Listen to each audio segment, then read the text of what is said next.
reliability, I believe. Thank you very much once again. Last but not least, I'd like to turn to Mr. Jan Hofmann, who's such a friendly figure, but at the same time, he is such a man of great insight. I'd like to invite Mr. Jan Hofmann, Chief of Trade Logistics Branch of UNCTAD. His presentation is titled BC, DC, and AC of Maritime Transport. A wonderful good morning from Geneva. Very happy to be back to the International Port Conference in Busan, even if from the distance, here today from my home office in Geneva, Switzerland. I want to speak to you about the shipping through the pandemic. BC, DC, and AC. Basically saying before COVID, during COVID, and after COVID. I want to share some long-term trends.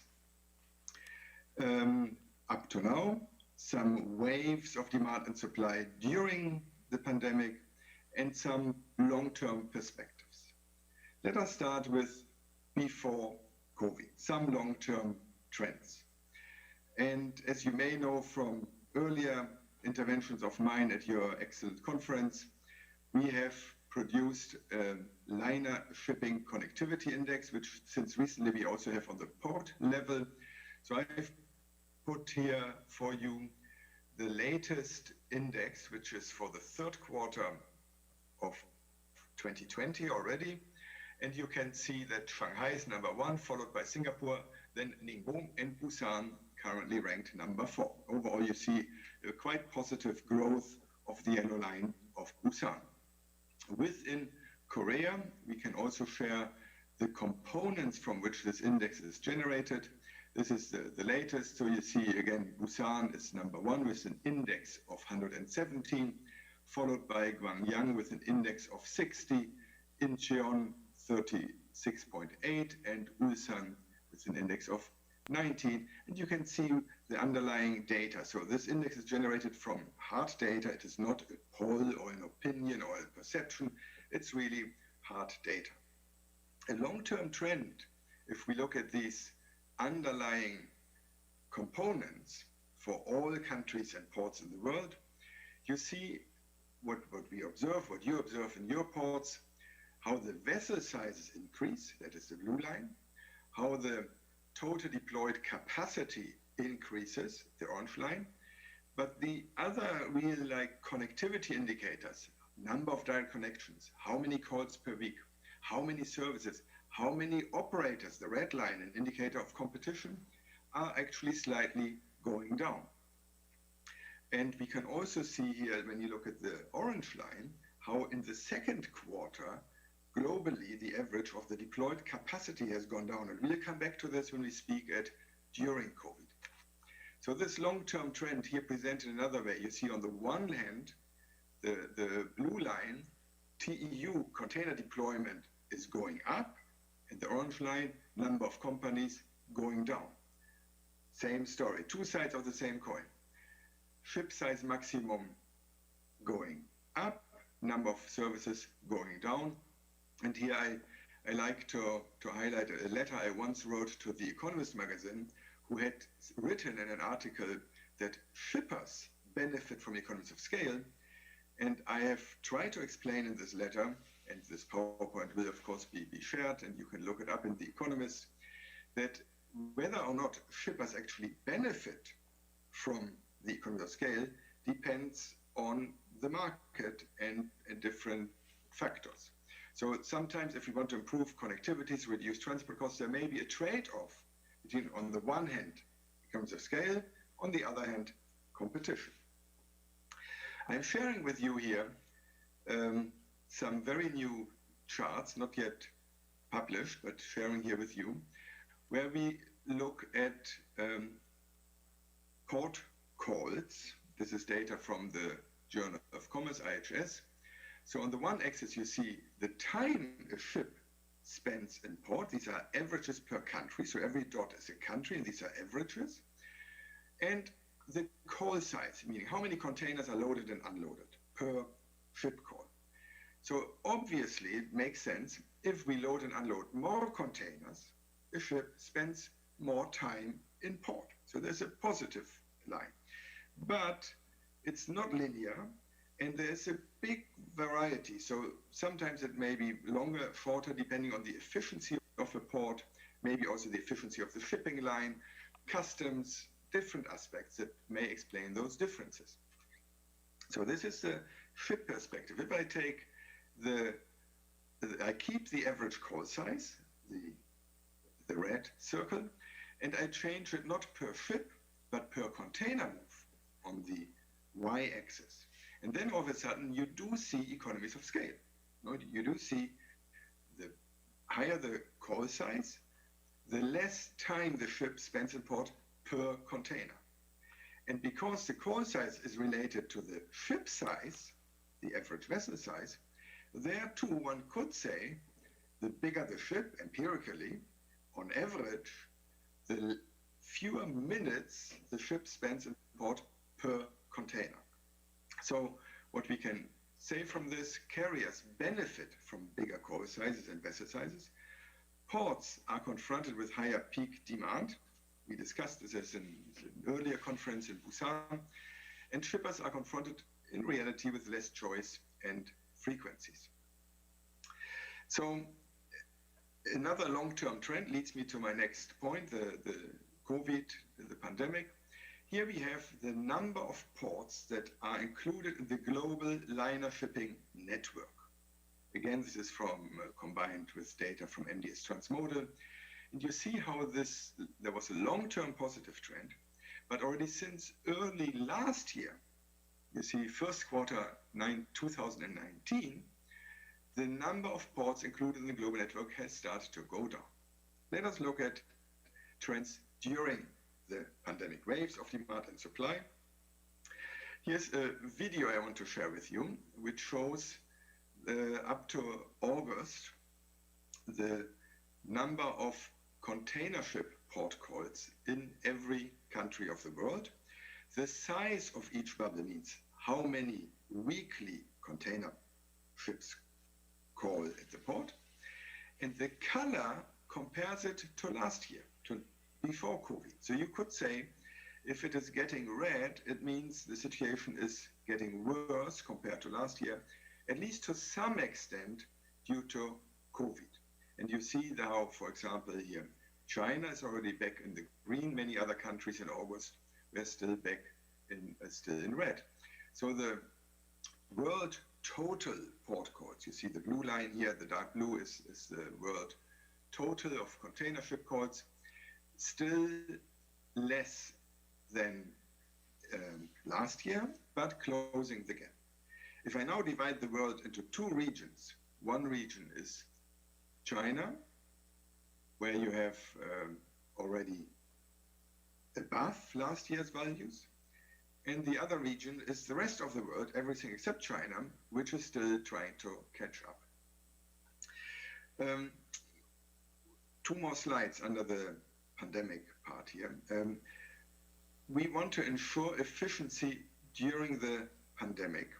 We have a 10-point action plan by UNCTAD, which goes along the supply chain. You start with the ship, go to the port, leave the port, cross the country, cross a border, have a legal framework, information, which would be too long to describe all the details now. But the idea is to keep the ports open in times of pandemic, while at the same time protecting seafarers, port workers, and the population. One key point that we highlight here, that it would be wrong, that is why this balance has a strength, it would be wrong to assume that there's a trade-off or balance, that we either protect port workers, population, seafarers, or facilitate trade. But on the contrary, all the specific measures that we are promoting, all the specific measures that are included in the WTO Trade Facilitation Agreement, at the World Customs Organization, be it pre-arrival processing, single windows, risk management, electronic payments, automation, all these measures actually help achieve both facilitate trade and protect our populations and workers. So in this regard, actually, some progress has been made. During the pandemic, digitalization and modernization has received a push. So, last part of my presentation, after COVID-19, we want to lock in the advances made during lockdown. But let me start with some other long-term trends, some charts from UNCTAD colleagues here shared with me about our latest forecast. You see the dip in world output. You see the decline and coming back of merchandise trade. I've done here some correlation over the years. We still don't know what exactly will happen with trade and GDP this year, so there's a question mark. But you see that trade in the long term used to grow faster than the economy, but over the last few years, it no longer grew faster than the economy. The same data I've put here for you in a different chart. The red dots are the more recent years, and you see that they are below the trend line, meaning there is some change in the underlying paradigm. This elasticity between economy and trade has gotten worse for trade. Would be a long independent discussion for another conference, or maybe for questions. We do see also less investment, and we see fewer greenhouse gas emissions during the pandemic. Question to you. In your company, who leads the IT reforms? Is it the CEO, the CTO, or is it COVID-19? And what we have found, a lot of advances were made thanks to COVID-19. And I think we can actually learn something from containerization. The container was invented by the private sector, by a truck owner, Mr. McLean, but it became really the big changing factor of global trade once it became a global standard, an ISO standard. We have to achieve something similar with the digitalization. So how do we set today's rules for the future of maritime transport? And I've said this before, technological progress will never be as slow as today. I think it reminds us about the exponential growth of technological progress. The negotiation, ratification, implementation of conventions take time. We need to commit to whatever is the best future technological solution, be it in digital, or be it also when we look at carbon emissions, climate change, CO2 emissions, which leads me to the Sustainable Development Goals. There's no specific SDG, Sustainable Development Goal, for transport or for shipping, but many have a relationship to transport. Transport is very important for the achievement of many of the SDGs. Let's take one example, negative externalities from shipping. Noise, pollution, accidents, oil spills, congestion reports, and CO2 emissions. Who is paying today for these external costs? Let's take global warming. Today, coastal populations in Bangladesh are paying whose lands are flooded. Investors in the Bahamas whose properties are devastated by more frequent hurricanes, they are paying. Farmers in Mali whose crops fail after another dry season, they are paying. And here in Switzerland, the ski resorts for the rich Swiss who are left without snow, they are paying. Who should pay? The polluter should pay. The polluter should be given three options. Either don't pollute or contaminate or emit CO2 emissions, like go slower, use clean fuel, near source, or clean up and help adapt, filter, build flood walls, invest in ports, construct hurricane-resilient cranes. Or if everything else failed, and I know the term compensate is controversial, but if there are measures put in place to reduce climate change, to reduce emissions from shipping, this may lead to higher transport costs, may lead to lower connectivity for small island development states, for these developed countries. These countries need our help. And I want to share one document that is from 1995 at the IMO, from a time where I used to be a staff member at the IMO. And that was my first document I personally wrote for the IMO. I'm very proud of it. It introduces the internalization of costs, and I'm happy to see that today the private sector, like here a private company also from Geneva, Trafigura, promote quite ambitious objectives as regards the internalization of externalities, and proposing a carbon levy. Another topic maybe we have time to discuss. So, to sum up, I've shared with you some long-term trends and situation analysis, which I hope you found interesting, some novel data. I don't think you have seen this data before. Then I've shared with you some videos and waves, how we see it now, but with a lot of uncertainty. And finally, I've shared with you some thoughts about digitalization and also about future challenges for shipping, for ports to decarbonize maritime transport. You will have here some links where you can find further information, and I thank you very much and look forward to the discussion. Thank you very much.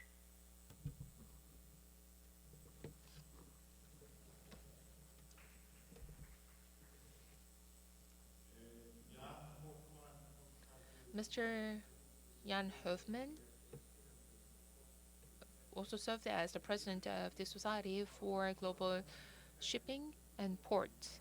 He has been interested in one big topic, that is a liner shipping connectivity index, which he elaborated on his presentation.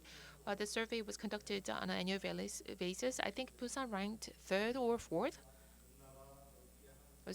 After Singapore, well, this shows the connectivity of various ports and regions and countries. The impact of COVID-19 was summarized by before COVID, during COVID, and after COVID. And before COVID,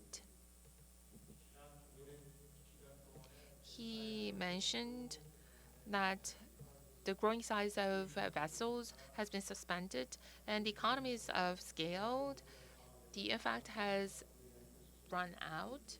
Well, but this is only during the COVID-19. Before that, well, this vessel size has grown continuously, but during COVID, well, various ports featured in red dots have been affected by COVID-19.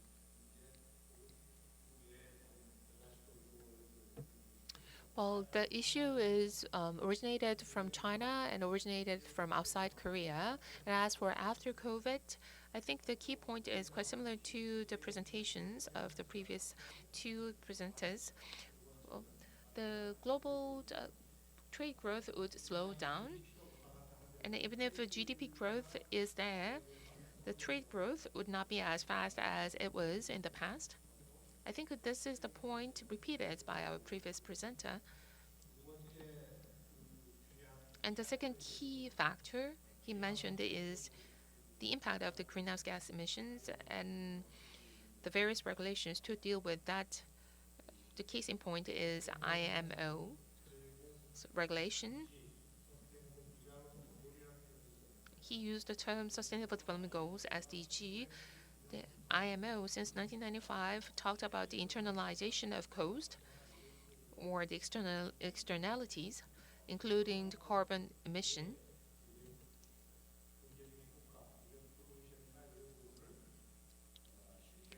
So how to internalize the external cost or externalities?